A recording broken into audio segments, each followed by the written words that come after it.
Pemirsa dawak tanggal 14 Mei warsa kalih tari kalih likur, pawawahan kasus COVID-19 nasional keuningin mungguh ring wilangan 300-an diri.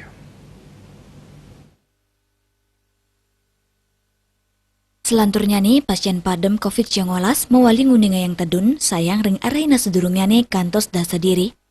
Raris indik pasien kenat, wilangan ipun nincap, sayang ring arena sedurungnya nih kantos sata seket pat diri, raw makin sama sendiri.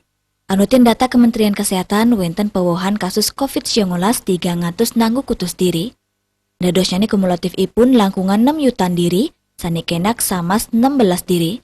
Asa puni ketaler, kahanan pasien padem, kau ningin 5 diri, pasien sanik kantun kerawat wenten langkungan petang dasan diri. Bilangan suspek wenten langkungan 3 talian diri. Dia Dewi Balipos Nguningayang.